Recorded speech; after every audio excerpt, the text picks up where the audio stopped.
بسم الله الرحمن الرحيم الحمد لله الذي أول بالأولين كان قبلا والآخر بالآخرين يكون بعدا الذي بصر الرؤية أبصار الناظرين وأجز النعت أوهام الواسعين الصلاة والسلام على أشرف الأنبياء والمرسلين حبيب إله العالمين سيدنا ونبينا مولانا أبي القاسم محمد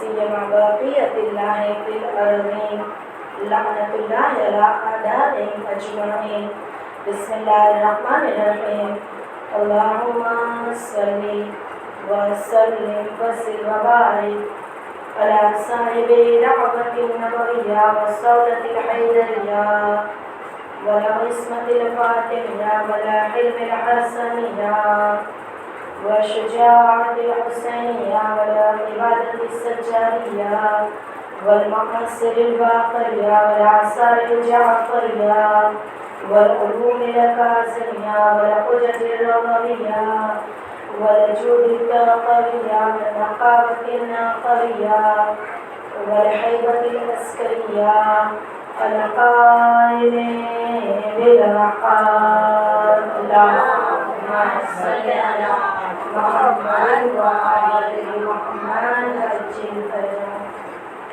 سب کے امام زمانہ کی سلامت کی دعا کریں بسم اللہ الرحمن الرحیم اللهم كل وليك الحجة ابن الحسن صلواتك عليه وعلى آبائه في هذه الساعة وفي كل ساعة وليا وحافظا وقائدا وناصرا ودليلا وعينا حتى تسكنه أرضك طوعا وتمتعه فيها طويلا اللهم صل على محمد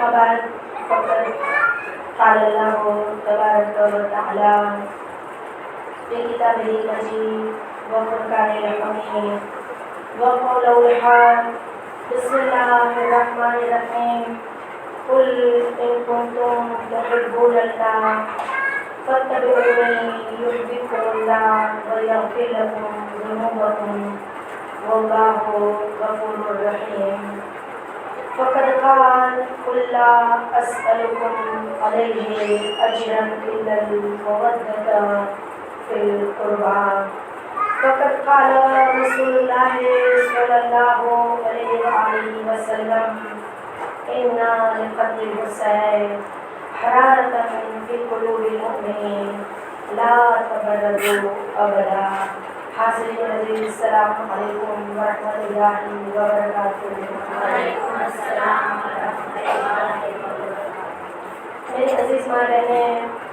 قرآن مجید کا 3 نمبر کا سورہ آل عمران اور سورہ آل عمران کی آیت نمبر 31 سورہ شورا قرآن مجید کا 42 نمبر کا سورہ اور آیت نمبر 23 اور رسول اللہ کے حدیث کو میں نے سلام کرام کے طور پہ تلاوت کرنے کا شرف حاصل کیا ہے سورہ آل عمران کی آیت نمبر 31 میں خداوند متعال ارشاد فرماتا ہے میرے حبیب ان لوگوں سے کہہ دو جو دعوے محبت کرتے ہیں فاتبعونی تم رسول کی اطاعت کرو میرے حبیب اگر وہ تیری اطاعت کریں گے یحببکم اللہ ویغفر لکم ذنوبکم میں اس سے محبت بھی کروں گا اس کے گناہوں کو بھی بخش دوں گا واللہ غفور الرحیم اور پروردگار عالم بخشنے والا مہربان ہے میری عزیز ماں بہنیں سورہ شورا کی آیت نمبر 23 میں خدا کہتا ہے کہ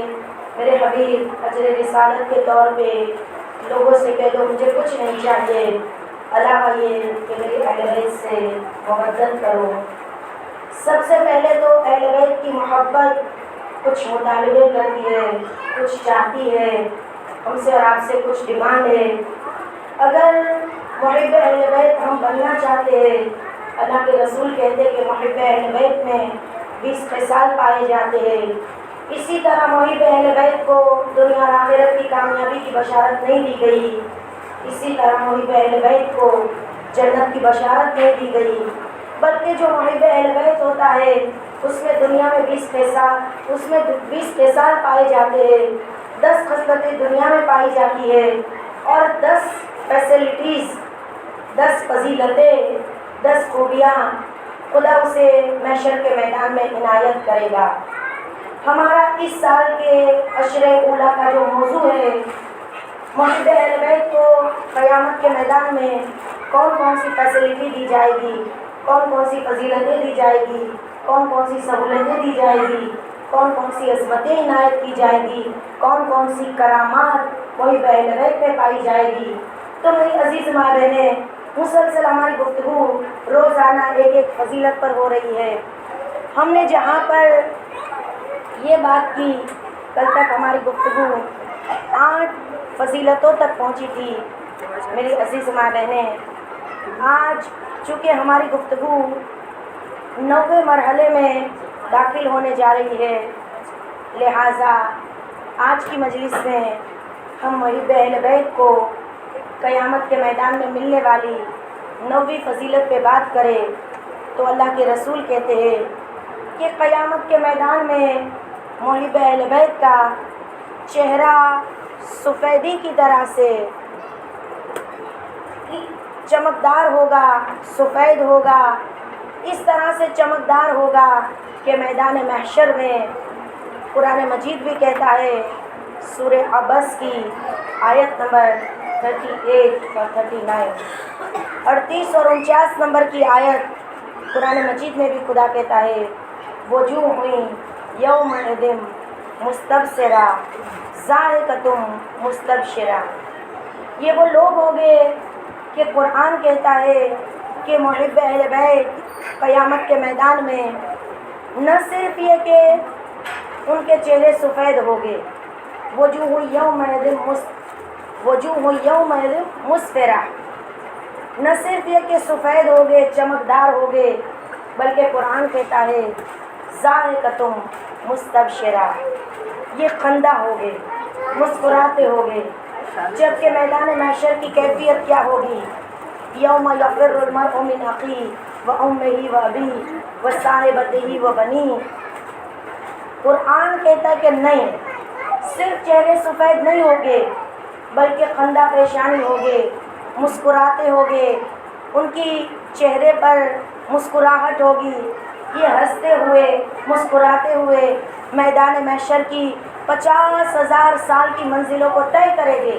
تو پھر اس کے بعد اللہ کے رسول کہتے ہیں 10ویں فضیلت جو محب اہل بیت کو میدان محشر میں دی جائے گی، اللہ کے رسول کہتے ہیں یدخلون جنت بغیر حساب، اسے بہشت میں داخل کیا جائے گا لیکن بغیر حساب کے۔ بغیر حساب کے جنت میں کون کون لوگ جائیں گے؟ آج کی مجلس کے لیے میں نے 3 روایتوں کو لیا ہے۔ ایک روایت ہے بحار الانوار والیوم نمبر 87، چوتھے امام کی ایک حدیث ہے کہ قیامت کا دن آئے گا، ایک منادی ندا دے گا، کہاں ہے صبر کرنے والے؟ اور جب یہ صبر کرنے والے آئیں گے انہیں بے حساب جنت میں داخل کیا جائے گا۔ فرشتے پوچھیں گے ان لوگوں سے کہ بتاؤ تم کون سے عمل دنیا میں کر کے آئے ہو؟ بحار الانوار والیوم نمبر 87 چوتھے امام کی حدیث ہے، وہ جواب دیں گے ہم دنیا میں صبر کرنے والے تھے۔ فرشتے پوچھیں گے بتاؤ کس بات پہ تم صبر کرتے تھے دنیا میں؟ وہ آنے والے جواب دیں گے جنہیں بغیر حساب جنت میں داخل کیا جائے گا، یہ کہیں گے ہم صبر عند معصیت کرتے تھے اور صبر عند اطاعت کرتے تھے۔ گناہوں کے مقابلے میں صبر کرتے تھے، اپنے نفس کو کنٹرول کرتے تھے. لوگ گناہ کرتے تھے، ہم گناہوں میں مبتلا نہیں ہوتے تھے. صبر عند اطاعت، اللہ کی اطاعت میں صبر کرنا، اللہ کے بتائے ہوئے راستے پر چلنا، یہ بھی صبر کا مطالبہ کرتا ہے. ہم اللہ کی اطاعت میں صبر کرنے والے تھے، تو لہٰذا قرآن مجید بھی سورہ زمر کی آیت نمبر 10 میں پروردگار عالم ارشاد فرماتا ہے انما یوفی الصابرون اجرهم بغیر حساب. خدا کسے بغیر حساب اجر عنایت کرے گا؟ حساب کے بغیر کا اجر کس کے لیے ہے؟ انما یوفی الصابرون، صبر کرنے والوں کو ہم بے حساب اجر عنایت کریں گے. اور بے حساب اجر یہ ہے کہ یدخلون جنت بغیر حساب، ہم اسے بغیر حساب کے بہشت میں داخل کر دیں گے. اور پھر اس کے بعد دوسری روایت ہمارے اور آپ کے چوتھے امام کی ہے. یہ تینوں روایتیں تقریباً چوتھے امام یا پانچویں امام، یہ اماموں کے حوالے سے یہ تین روایتیں جنت میں بے حساب بغیر حساب کے داخل ہونے والے کون سے لوگ ہوں گے؟ چوتھے امام کہتے ہیں کہ قیامت کے دن ایک منادی ندا دے کے کہے گا وہ لوگ کہاں ہیں جو محب اہل بیت کو اللہ کی رضا کی خاطر دوسروں سے دوستی کرتے تھے، اللہ کی رضا کی خاطر دوسروں سے نفرت کرتے تھے. ان کی نفرت اور محبت ذاتی معیار پر نہیں تھی، صرف رضائے پروردگار عالم کے معیار پر تھی. اور ان لوگوں کو امام چہارم کہتے ہیں بے حساب جنت میں داخل کیا جائے گا. اور تیسری روایت، اس دو روایتوں سے بڑھ کے اجر و ثواب، اس دو روایتوں سے بڑھ کے فضیلت ظاہر کر رہی ہے، اور وہ یہ ہے امام ارشاد فرماتے ہیں میدان محشر میں جب لوگ قبروں سے اٹھائے جائیں گے، قبروں سے جب انسان نکلیں گے گروہ در گروہ، اس طرح سے ہوگے نفسا نفسی کا عالم، ہر ایک اپنے بارے میں سوچے گا. اور روایت کہتی ہے، حدیث کہتی ہے ایک گروہ ایسا ہوگا، صرف ایک گروہ جسے خدا پر عنایت کرے گا، یہ پروں سے پرواز کرتے ہوئے داخل بہشت یا جنت کے دروازے پر پہنچ جائے گے. جب یہ جنت کے دروازے پر پہنچے گے تو فرشتے سوال پوچھیں گے کہ تمہیں خدا نے پر عنایت کیے ہیں، بتاؤ تمہاری کون سی ایسی نیکی تھی کہ تم پروں سے پرواز کرتے ہوئے جنت کے دروازے تک آ گئے. تو آنے والے جو پروں پر پرواز کرتے ہوئے آئیں گے وہ کہیں گے کہ دنیا میں ہم دو عمل کرتے تھے، دنیا میں ہم دو کام کرتے تھے، اس دو عمل کی بنا پر آج خدا نے ہمیں قیامت کے دن کی سختی سے بچا لیا، ہمیں فرق عنایت کیے. فرشتے پوچھیں گے اپنا عمل بتاؤ، دنیا میں تم کیا کام کرتے تھے؟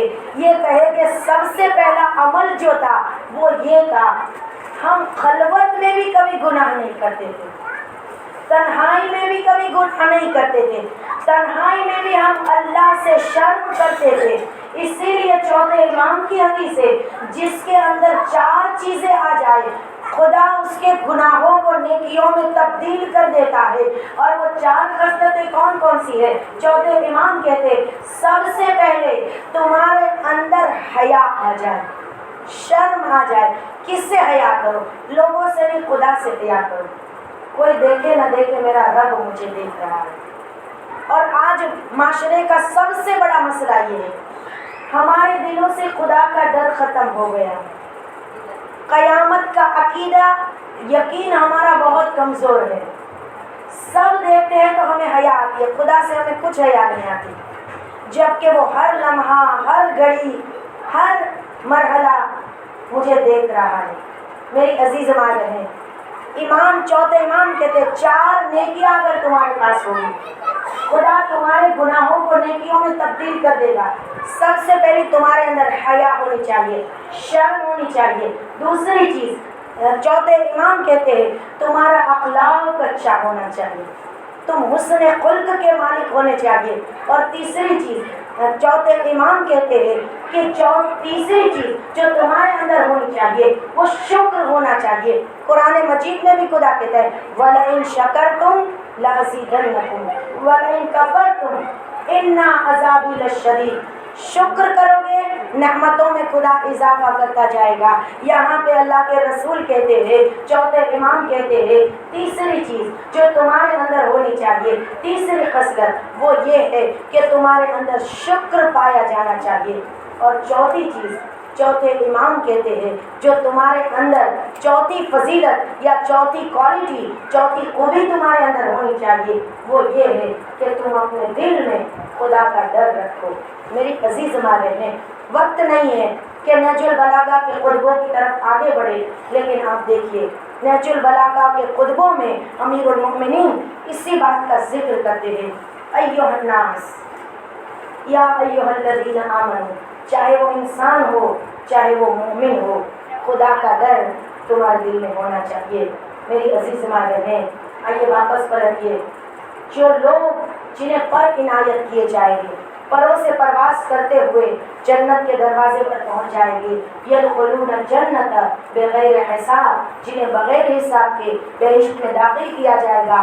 فرشتے پوچھیں گے تم دنیا میں کون سی خوبیاں تھی، کون سے عمل کرتے تھے؟ یہ کہیں گے ہمارے 2 عمل دنیا میں ایسے تھے جس کی وجہ سے آج خدا نے ہمیں پر عنایت کیے۔ پہلا عمل یہ تھا ہم خلوت میں بھی گناہ نہیں کرتے تھے، تنہائی میں بھی گناہ نہیں کرتے تھے، اور دوسرا عمل یہ تھا اللہ جو بھی ہمیں دیتا تھا، جتنا بھی کم رزق دیتا تھا، ہم اس اللہ کے دیے ہوئے کم رزق پہ راضی ہو جاتے تھے، اس کے شکر گزار بندے بن جاتے تھے۔ خدا جو بھی عنایت کرتا تھا اس پر ہم راضی رہنے والے تھے۔ اور یقیناً میرے عزیز ماں بہنیں، اللہ کی رضا پر راضی رہنا ایمان کا سب سے بلند ترین جز ہے، سب سے بلند ترین درجہ ہے۔ اور عاشور کے دن جو ہم زیارت پڑھتے ہیں امام حسین کی، روزانہ ہمیشہ ڈیلی روٹین میں کچھ مومنین ایسے ہیں جو زیارت عاشورہ پڑھتے ہیں۔ الحمدللہ بہت اچھی بات ہے، قابل مبارکباد ہے۔ زیارت عاشورہ روزانہ تلاوت کرنا، روزانہ امام کو سلام کرنا، لیکن عاشور کے دن جو ہم زیارت عاشورہ پڑھتے ہیں، روزانہ کی زیارت عاشورہ سے ہٹ کے ایک عمل کرتے ہیں۔ 7 مرتبہ آگے بڑھتے تھے، پیچھے پلٹتے تھے۔ ہماری زبان پہ ایک جملہ ہوتا ہے انا للہ و انا الیہ راجعون، رزقا بقضائہ تسلیما لامرہ۔ اور جب ہم یہ جملہ کہتے ہیں ہمارے ہاتھ خالی ہوتے ہیں، لیکن علماء کہتے یہاں پہ تصور کرو یہ جملہ امام نے اس وقت کہا تھا جب امام کے ہاتھ میں 6 مہینے کے بچے کا لاشا تھا۔ آنے والی رات آخری رات ہے، ماؤں کی گودیوں میں اولاد ہے، چولہا سلامت ہے، چولہا اصغر چولہے میں موجود ہے، رباب چولہے کو چلا رہی ہے۔ برملا جب پکڑ کے مختار کے دربار میں لایا گیا، آج جس شہید کا ذکر مجھے کرنا ہے نا عزیزو، عمر میں ظاہراً یہ شہید سب کربلا کے شہیدوں سے چھوٹا ہے، لیکن اتنی عظیم قربانی ہے اس شہید کی۔ رباب کی یہ قربانی تمام قربانیوں پہ اتنی بھاری ثابت ہوئی، اتنی بھاری ثابت ہوئی۔ جب برملا پکڑ کے مختار کے دربار میں لایا گیا اور برملا سے جناب مختار نے ایک سوال پوچھا تھا، برملا کبھی تجھے کربلا میں حسین پہ ترس آیا، کبھی رحم آیا تجھے؟ اور برملا کہتا ہے مختار نہ پوچھ، تو برداشت نہ کر سکے گا، میں دشمن تھا، میں حسین کا دشمن تھا، میں برداشت نہیں کر سکا، تو دوست ہے، تیرے سینے میں دم گھٹ جائے گا، تو مر جائے گا، مسائل کی انتہا ہے حسین پر، تو برداشت نہ کر سکے گا۔ اور جناب مختار نے کہا بتا مجھے کب تجھے ترس آیا؟ اب برملا کہتا ہے